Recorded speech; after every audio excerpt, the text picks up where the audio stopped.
Hello, and welcome to an athletic and versatile episode of Why Wait Till Sunday.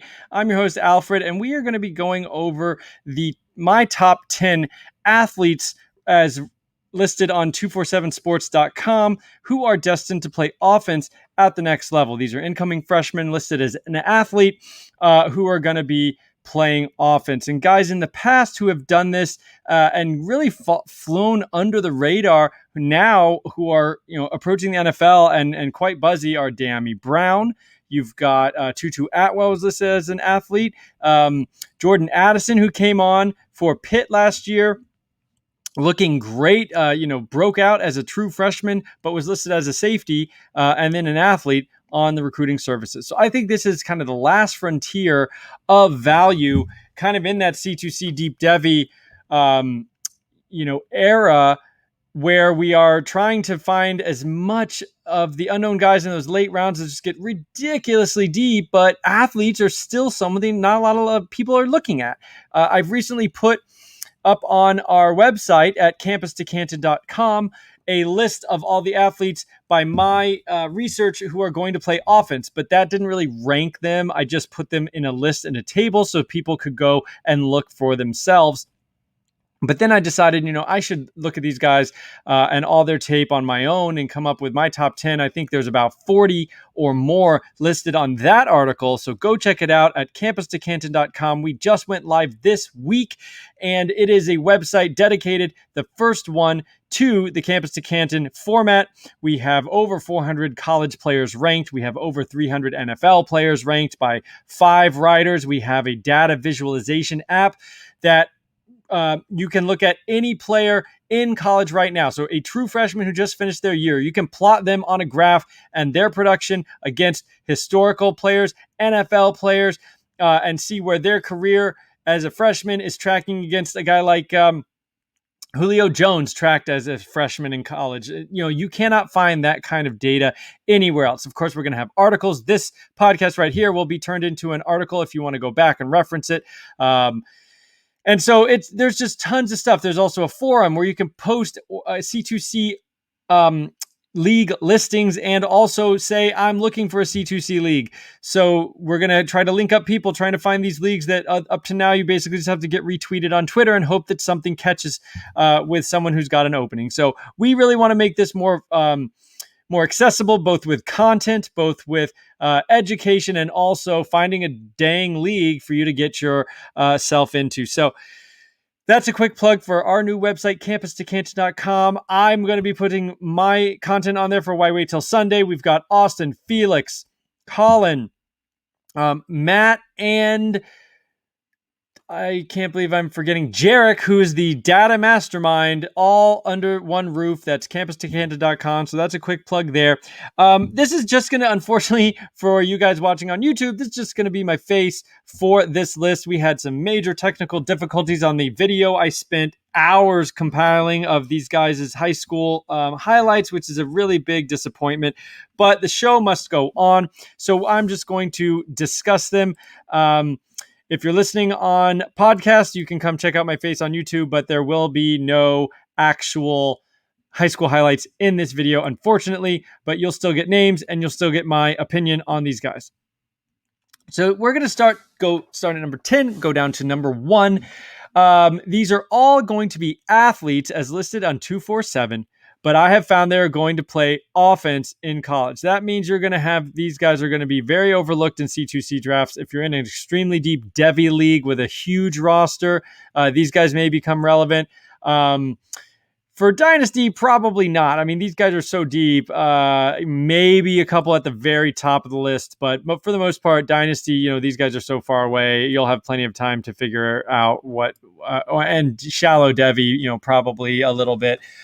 Good to know the names, good to keep track, but maybe not so relevant. So without further ado, we are going to start with Shamone Matteir, going to Cincinnati, listed as a tight end on the team website. And unless I say otherwise, you can assume these guys are all listed at this position on the team website already. The fact that most of these guys are early enrollees and already on campus has really been nice to be able to identify who's going to play offense quicker than maybe we used to be able to do. So Matteir is a 6'5", 220-pound athlete. He will play tight end at Cincinnati. Obviously, not expecting a whole lot in the first year from a tight end anyway, much less an athlete who kind of played mostly wide receiver, mostly split out wide for his high school team. But when you put on the tape, this guy is very fluid and very athletic. Obviously, at 6'5", 220 pounds, he does pop with his fluidity and athleticism, I think. And that translates obviously very well to being an offensive weapon at the next level in college. There's one picture at the beginning of his reel on Huddle. His waist is on the DB's head, and he's reaching up even higher. I mean, I swear it's 9 to 10 feet off the ground to grab a pass. Just very long frame. He can easily fill out, I think at 30 pounds, if they really want to maximize it and put him at tight end. So, we're talking about a guy who's going to be 6'5", possibly 250 plus heading to the NFL. I think they can put him on extreme weight gain plan. And he's so athletic even right now that I think he'll retain a lot of that, even if he loses a tick. And at tight end, the athleticism is very important. I mean, you love to see this kind of guy being converted to a tight end, and, they don't always work out, but I think, without a lot of premium tight ends, and, you really just don't know what a highly rated tight end really means for fantasy, because a lot of these guys could be rated, as the blocking tight end, or, he's really good at these other things. But Matteir is rated at all because he's a weapon. And you can tell that even on some grainy high school footage. So I really like him as a very deep dart throw. I wanted to put him on there just to put the name out there. And, he's going to the same school Travis Kelce did, for whatever that's worth. Next on my list, and this is still the same tier of, the bottom tier. So that, Matteir was number 10. Now we've got number 9, Trenton Howland. He is a running back prospect headed to Indiana. He stands 6'2", 218 pounds. And so that was immediately interesting to me when I saw he was going to play running back, and he's already that size, headed to college.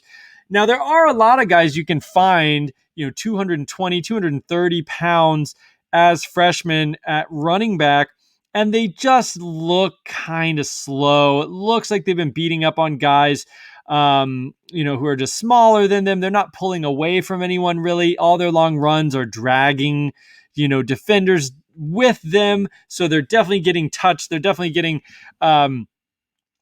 contacted. They just are so big. They can carry, 10 guys on their back to the end zone. Howland, what flashed for me, he did look like he had a good second step. He's got some burst, I think, to get through holes. I think to get through splitting defenders, or to kind of get an edge.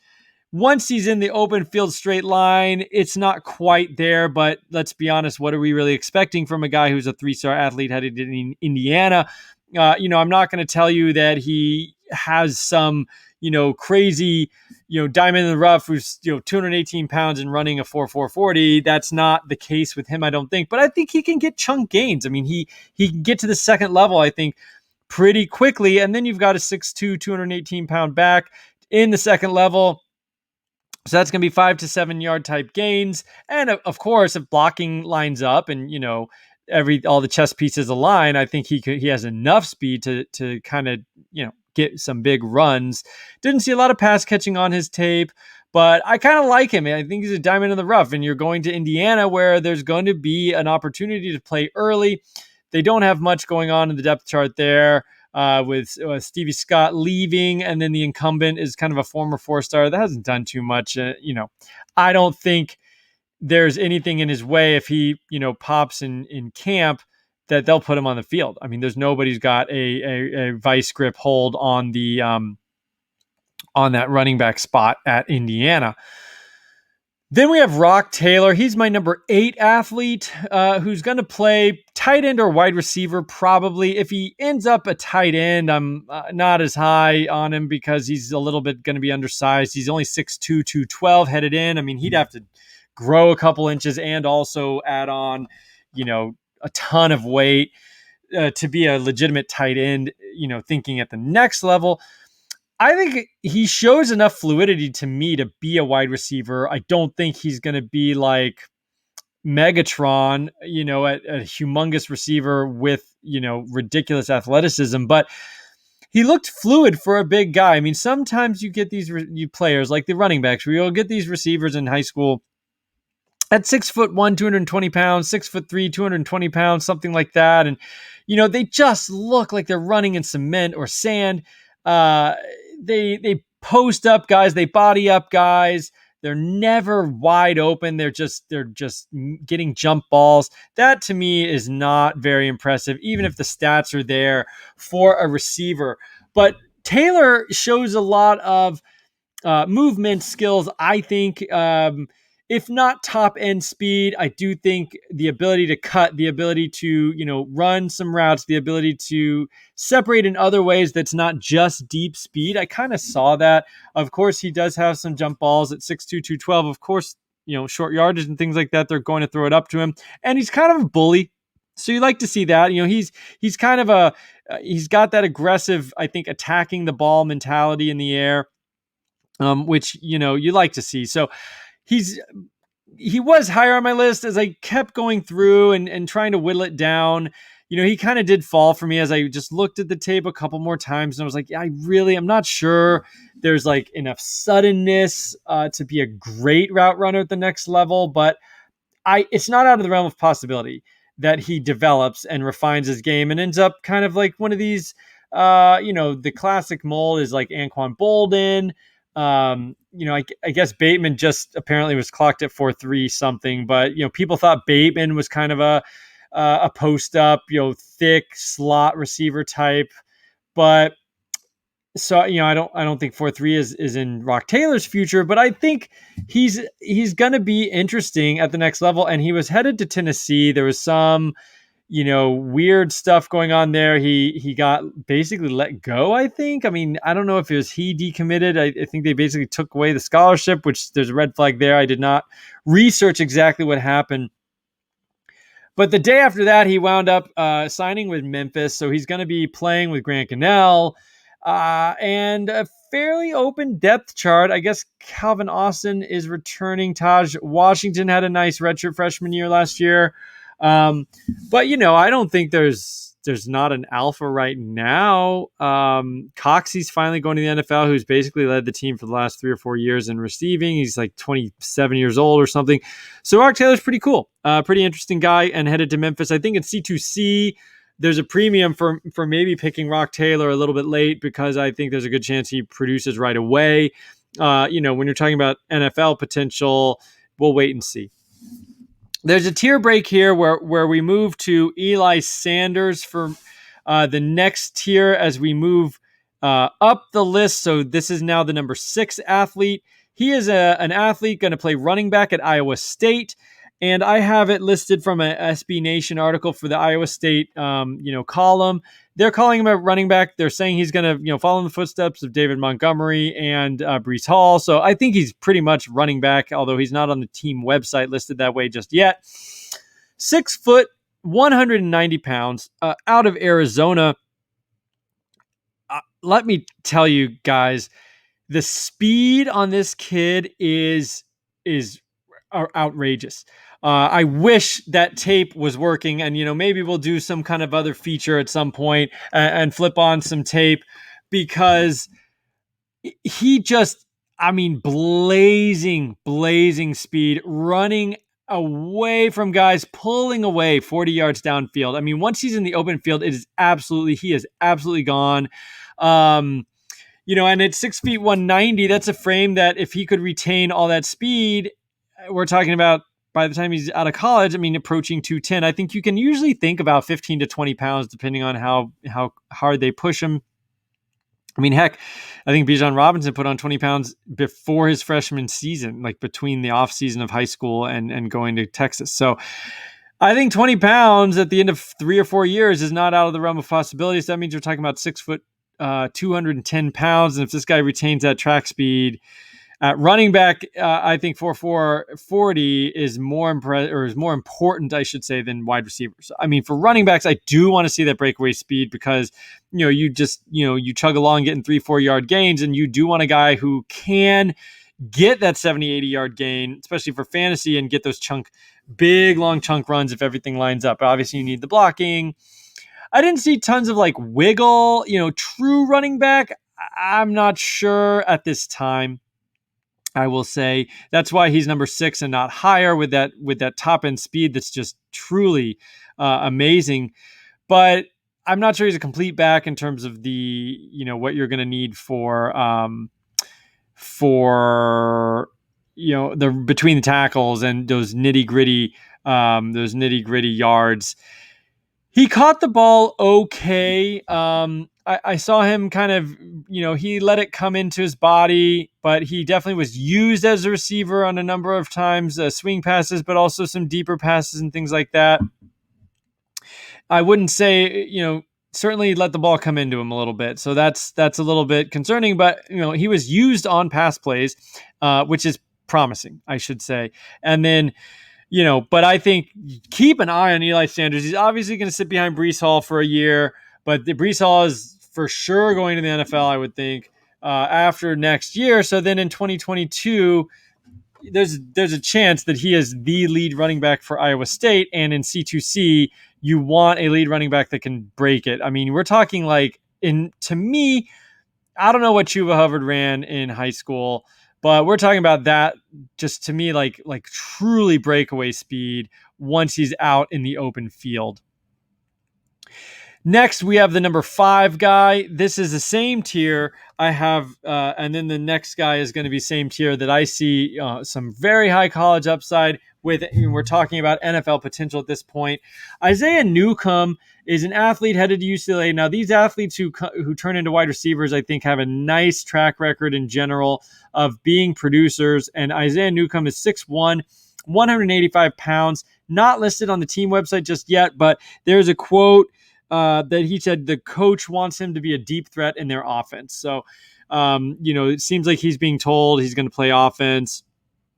Most of his film is wide receiver film on Huddle.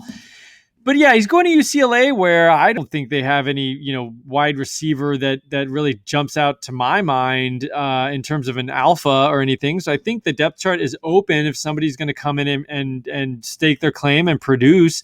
It's certainly not out of the realm of possibility that it could be Isaiah Newcomb. Now, the film looks pretty good. He's one of these guys, all these guys on this list pretty much. I looked at 40-plus athletes varying from 5 to 3 stars, and a lot of these guys you can look at and you're like, oh yeah, he looks like a guy. I mean, he looks fine, but he doesn't look like the best player on the field at any given moment. All these guys on my list right here do look like the best player on the field in their film. Now, it is highlights, cherry-picked highlights, but what Newcomb brings to the table, he seems to be a fairly savvy route runner. He did look good off the line. Some of these guys just kind of lean forward and start their route because they're the best player on their high school team and they're being given cushion and they don't really have to face actual man-to-man very often. But Newcomb does have some nuance at the line. I saw him do some chop steps and some wiggle at the line to get open, to get around guys. And I like that. I think that's a little advanced. Even if you're making some moves off the line against man coverage, you're more advanced than I think a lot of high school receivers. So one guy I really like, Dustin Hill, is a 4-star, and I know some of my colleagues at Campus to Canton like him a lot too. And it's simply because you can watch the tape and just watch those first yard or two off the line. He's very advanced, and I think Newcomb shows a little of that in his film. The expectation is going to be lower. I think he's a 3-star athlete, but so I saw that. I saw some good length, catching in traffic, catching high balls over his head.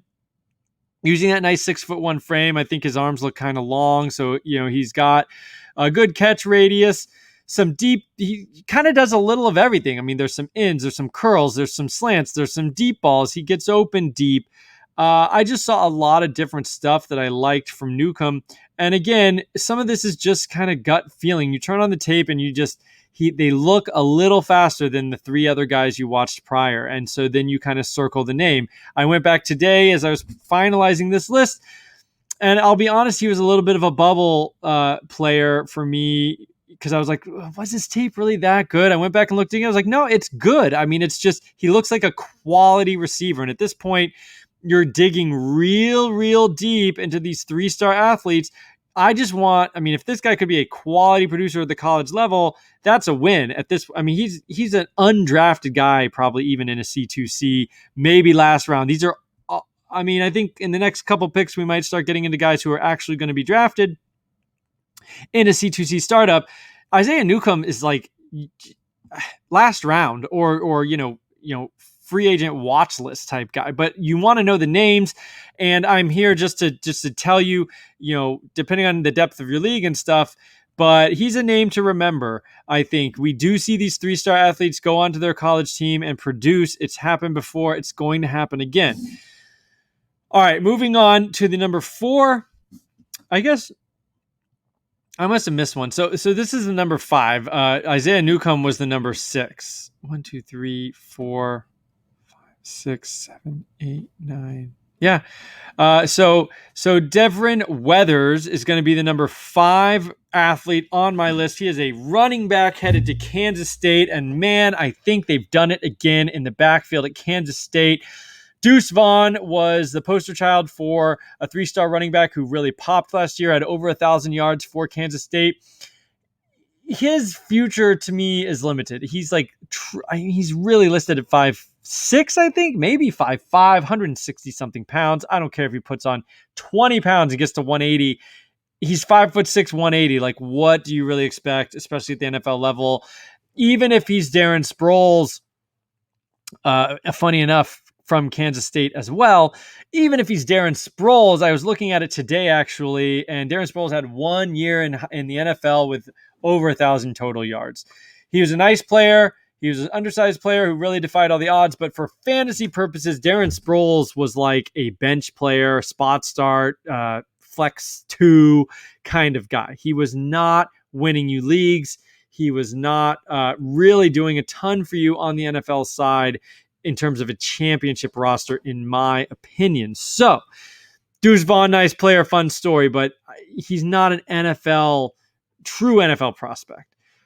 Devin Weathers, though, is much different. He's 6'1", 195 listed, which is very nice for an incoming freshman. And if you thought Eli Sanders had speed, go check out Devin Weathers. This is a guy, both of these guys, honestly, are absolute monsters. Truly they're so, when they are not being caught when they're in the open field, which you love to see. I'm talking 4.4 speed. These guys don't really have verified times. They're not camp warriors. They're not going to all the Nike openings and stuff, but on tape, they look like they are absolute blazers. He's already 195 pounds. He shows a little more wiggle, maybe a little more nuance as a true running back compared to Eli Sanders. That's why he's a couple spots ahead.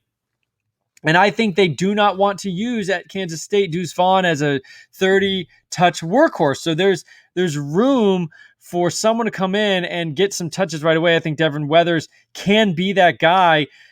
Man, and he's just, absolutely find a crease and he's gone. That's what he's showing on tape. He's gone. And he shows a little more power, a little more ability to break a tackle here or there, maybe a little more wiggle, I think, than Eli Sanders. So I really was pretty impressed with Devin Weathers for Kansas State. I can't believe they've probably done it again with another under-the-radar running back who is going to surprise a lot of people at the next level.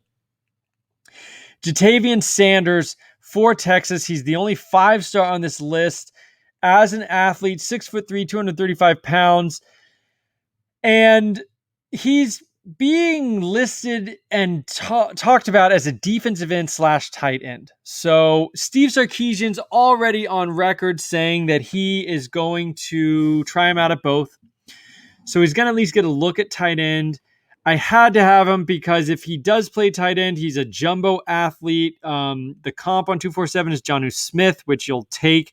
But I think, Jonnu Smith / Jordan Reed level size and athleticism. Delaney Walker. So he's 6'3". So that, some of these tight ends that have super athletes have made it to the NFL and carved out a role. Jordan Reed might be a little bit of a better comp than Jatavian Sanders than Jonnu Smith, because Jonnu Smith ran like a 4.4. I don't think Sanders quite looks like a 4.4 guy on tape, at least, but he's definitely fluid for a big man. He's lined up outside doing curl routes at 6'3", 235. I mean, that's pretty impressive. Just let's turn that momentum around on a curl. But otherwise, he shows a lot of promise on the defensive side of the ball. I mean, I think looking at his tape, if I was in charge, I would probably start him at DE first. Just because that kind of athleticism and burst off the ball on the D line is I think more rare than what he could bring as a tight end. But if they're going to give him looks at both, and he's going to maybe play tight end, worth a dart throw given his pedigree, given the Power Five, playing at Texas. I definitely think in terms of fantasy perspective, you have to respect that. If this kind of athlete is going to play tight end, I think we need to pay attention. But you'll notice he's not number one, even though he's a 5-star. He's not number one for me on this list. Number 3, Keagan Johnson. Shout out, hat tip to Austin Nace from my colleague at campus2canton.com. Talked about this guy on his podcast, Canton Bound, Campus. Oh shoot, he's gonna kill me. But the Campus website, Campus podcast. They have two. They have a Canton podcast and a Campus podcast. But talked about him not too long ago, and actually sparked my interest in really doing a deep dive on athletes, because he made the great point that no one's really looking at these athletes list. They wait until they go to college and see where they land on the depth chart. But he mentioned Keagan Johnson, so I went and looked at the tape myself. This is a 6'1", 180-pound guy going to Iowa. So that's the first barrier. Who's really looking at guys going to Iowa who are not a tight end? But he's going to play wide receiver. And let me tell you, he is smooth, especially at 6'1", 180. Pretty good size incoming for a freshman. Really smooth athlete. Very impressive movement, skills to me. And looks like he can kind of do a little of everything. I saw some slot snaps, a lot of outside snaps, of course, but winning with technique. I talked before when I was talking about Isaiah Newcomb, guys who are chopping at the line, not just running freely, getting a head start, but having to maneuver in that short area at the line around man coverage. Keegan Johnson seems to show some of that. So, an advanced technician at a young age is promising to me.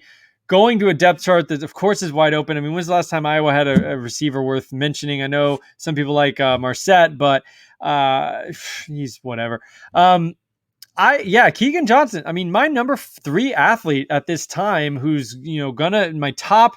I guess my second receiver, because there's one receiver ahead and one running back ahead, but that's pretty impressive because he's far down the list. And on the podcast with Colin and Austin, they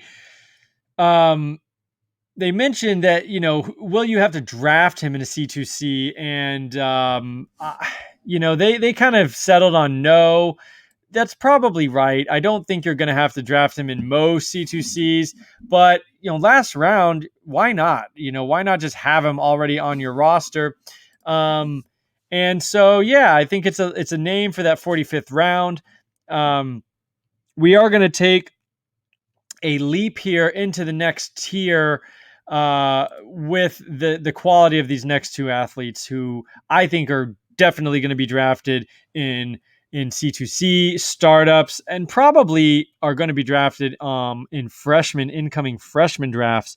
So we are going to get to my number 2 athlete, who is AJ Green, headed to Arkansas to play running back, already listed on the team site. He is going to play running back, and you might want to sit down for this.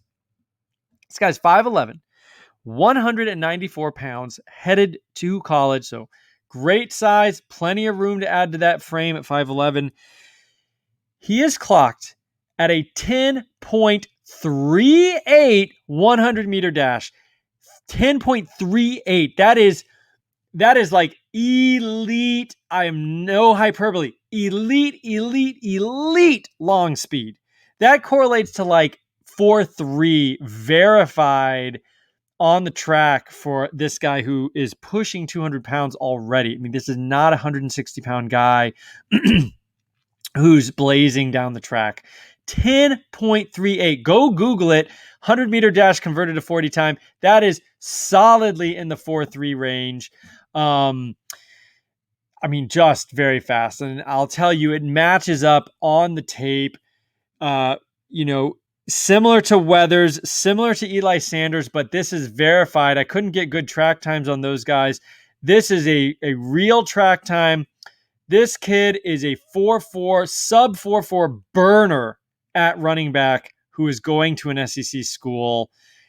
This is a very real opportunity to get a tremendous value on a guy that could pop week 1, because who does Arkansas really have at running back? I know Traylon Smith is going to, I guess, be the workload, workhorse back immediately, but I want some shares of AJ Green, running back Arkansas, not AJ Green, receiver Cincinnati Bengals. I wish we had the tape here. It's mind blowing. This guy, it's time warp. He gets the ball and is going through some traffic, and it's boom, time warp. He is on the other side of the defenders and pulling away down the field from safeties and corners. Nobody in most high school games could possibly keep up with a 10.38 100-meter dash. That is world-class level stuff. I don't know what else you want me to say. There's not a ton of wiggle. There's not a ton that I can see of, that running back nuance really, but maybe, he'll develop it, or maybe it's there. He just didn't need it. In high school, the holes are pretty big. In high school, if you've got lanes, and why are you going to need to do jukes and spins when you can just outrun everybody? And true angle breaker. No one's going to get an angle on this guy. I think even in the SEC, they're going to have a difficulty getting angles. He's probably going to have to develop some actual running back skills, but this is someone who has an element to his game that nobody can match. And I really would be excited. Think Chuba Hubbard. This is like the closest thing to like a Chuba Hubbard type guy. He's already weighs almost as much as Chuba did. And so I like that potential. He's shorter than Chuba, so if he winds up, excuse me, it's a little bit late. Apologize for that. He's a little shorter than Chuba. So he ends up 5'11", 208. Chuba was 6'1", 208. So you're looking at like maybe more compact Chuba Hubbard. Sign me up, and it could get better from there. But this is the type of guy we're talking about with AJ Green going to Arkansas. Absolutely sensational speed. You're going to want him, and especially at his ADP. I don't know what it is exactly. We're doing some C2C mocks, but I haven't seen him drafted in the top 15 rounds. We've done about 4 or 5 mocks now for campus2canton.com. So yeah, you're talking 15 plus rounds, and he's not being selected. And you just cannot find this type of speed. So I think keep AJ Green on speed dial, draft him.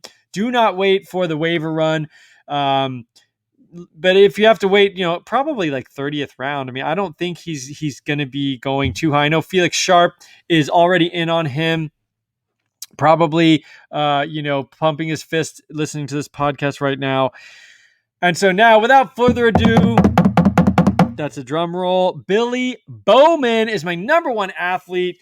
He's going to go to Oklahoma and play wide receiver. This is not confirmed on the team website. There's a little bit of murkiness, which is probably why his ADP is kind of non-existent right now. I'm taking him in, post 10 rounds of some C2C mocks right now, just because I want that ADP to get there.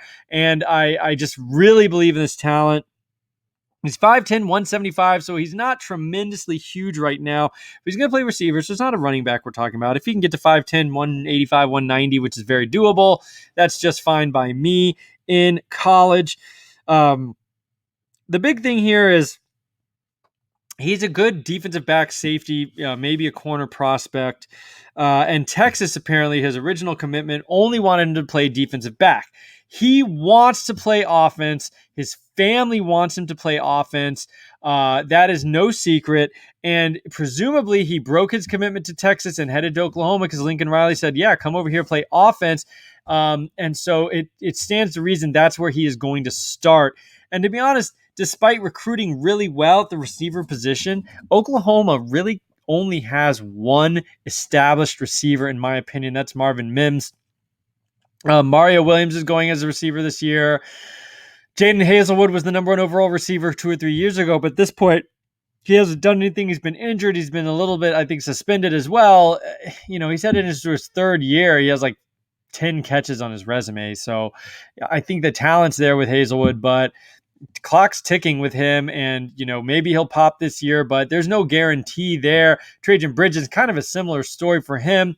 Charleston Rambo is now transferred. The receiver, they need to restock that receiving core, and I think Billy Bowman's going to go there. He looks like a little bit of Percy Harvin to me. I am a Gator fan, and I remember the Harvin videos, and even, when he was a recruit, it's the body control, okay? It's not only the 4.4 speed, which he probably has, somewhere between 4.4 and 4.5. Harvin was definitely a 4.4 guy. But, the speed is there. They're pulling away from guys. They're breaking ankles, all that. But he's in so much control. It looks easy for him. Billy Bowman on his tape, the game looks so slow for him. He's not slow. Everyone around him looks so slow. He's just confidently and smoothly navigating the football field and, avoiding defenders, avoiding tackles. He rarely is even getting touched. And I don't mean running through big holes. I mean weaving through traffic, just not getting touched. I mean, it looks like, he's Neo in the Matrix, where everything else is kind of slow motion around him, and he's just like picking and choosing and doing whatever he wants on the football field, whether it's on defense or offense. I'll say I think he fits better on offense anyway. He's a good prospect. He makes some good interceptions on tape, some good pass breakups, but on a tackling, he's not a tackler. I mean, he doesn't look like he really wants to. He'll lower his shoulder and kind of like he wants to hit that, that big kind of glancing tackle. He's not wrapping guys up. I mean, he's not driving. He's not form tackling really. He's kind of just throwing his shoulder into guys trying to tackle him when on the defensive clips. It doesn't look like he loves defense. It looks like he loves being electric with the ball in his hands. I cannot fathom a coaching staff saying you can't play offense. Like, that's just mind-blowing to me, but coaches do mind-blowing things all the time. And whatever, they told him at Texas they didn't want him to play, offense. So, more power to Oklahoma. They said, thank you very much. They'll scoop him up. He's my number one athlete. I think he's like a top 10 receiver for me. If you can say he's definitely going to play receiver, which I believe he is, that's why he's up here for me. I think he's a top 10 receiver. I mean, he is just going to be sensational, in my opinion, with the ball in his hands. And I think there are deep balls on tape. He can catch the ball downfield. He can win downfield with his speed. He's got enough route running ability to get open downfield without just pure speed. He's got some quick moves. I think he's going to need to refine it a little bit, but there's a clip of him as a freshman I found on Twitter from like 2017, I think, or 16, whatever his logical freshman year would have been. Already playing varsity, of course, and taking an end around and just beating everybody to the corner and then getting into the end zone from like 30 or 40 yards out. This guy's had elite blazing speed since freshman year of high school. He still has it, but the body control, stopping on a dime, he's so meticulous with his movements. I mean, he's not Tyreek Hill because I don't think that top end speed is there, like the true low 4.4s, maybe even 4.3s. Like Tyreek Hill is just a total freak show. But one thing I really learned this year was when people talk about the body control, where every step feels calculated. Every step, they're not taking an extra half step to like get situated. These cuts are one cut move. They're changing direction just like that. And Tyreek Hill does it where, he's running so fast and it doesn't really even look like it because he's in so much control. And Billy Bowman strikes me as that. Percy Harvin was kind of the same way, where every step is just thoughtful and productive. There is no wasted movement, and they're very fast on top of that. So operating at a high level and under control. It's really impressive to watch. He is a plant my flag type of guy, Billy Bowman, because of the athlete label. I think he's just, people go to the lists of the wide receiver list and the running back list and the tight end list. And the reason I wanted to bring this to this pod, there'll be an article on our website, campustocanton.com. It's also podcast form. This is an area we can all get an edge over our league mates looking at the athletes that are going to play offense. And Billy Bowman is my number one guy. He's going to play wide receiver. I'm pretty certain, judging by the recruiting narrative, and if that's the case, he should be a top 10 receiver. He maybe should be a top 5 pure receiver if he was listed as that. From what I can tell. So I'm really excited about him. He's going to be going to a major program. He's going to be catching balls from Spencer Rattler. And outside of Marvin Mims, I think there's plenty of room. Jayden Hazelwood hasn't earned anything yet. They're not paying him money. This is not a first-round draft pick. This is a 5-star guy they gave a scholarship to, but he hasn't done anything yet.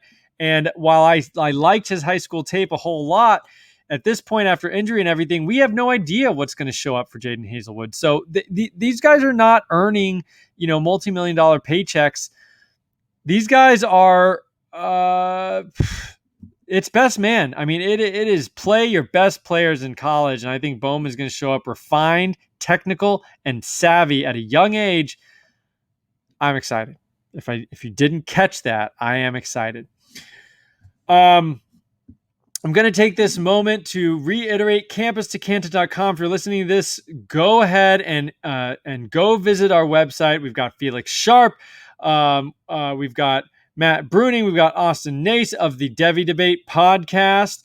We've got Austin and then Colin Decker do their podcasts, which kind of was the original idea for this whole Campus to Canton thing. They have a podcast for college information, news, and player analysis, and then the NFL side. And then Jerick Backus, who is an absolute gem. We all were using his spreadsheet, which was available on his Patreon. And I saw this spreadsheet of all this college statistics that he was updating weekly in the college season, which I had never seen anyone do before. Not just statistics, but also like these market share. You could follow along guys who were racking up market share and see how that was changing week to week. That you cannot find that anywhere else. And so I was like, immediately signed up for his Patreon, immediately started DMing him. And I was like, dude, what you have here is absolutely incredible. And then the little backstory is, I was DMing with him, talking to Jerick, really liked him, connected with Austin. And, as these things happen, on Twitter in this internet age, we all just kind of like, hey, let's just join forces. And that's what we did. So campustocanton.com has some people, 6 people who absolutely love the college game. We absolutely love these deep, deep leagues. And we are going to be giving you all sorts of content in the off season, and then in season, I'm going to be doing my DFS stuff over there. It is a powerhouse, if I can say so myself. But I am definitely not even the closest to the most talented guy on our team. We are bringing you stuff that you cannot find anywhere else. I can't stress that enough. You cannot find college specific, this deep fantasy specific perspective. You can go to Rivals and you can go to 247 and look at all these players, but you cannot get someone talking about the fantasy impact of these guys outside of campustocanton.com. Go check it out. If you're listening to this podcast, I guarantee you the content there is for you. And we are at 45 minutes. I am rambling now because I could talk about this all day, but hit me up on Twitter. Alfred JF is the username. You can also find me under the same username on Clubhouse. If you are on Clubhouse, go check it out. I'm doing a fantasy commute, 4:30 every single day, Monday through Friday. I'm in there. It's very casual. We talk about anything. Sometimes we talk about C2C. Sometimes we talk about Devy Dynasty, incoming rookies 40 times. You name it. We're going to be just talking about anything surrounding college football. It's very casual. So drop in there if you are on Clubhouse. Where else can you find all of us. I guess the Campus to Canton, we've got all our podcasts up there. We've got articles. Just, it's a treasure trove. Just go check it out, and I'm out.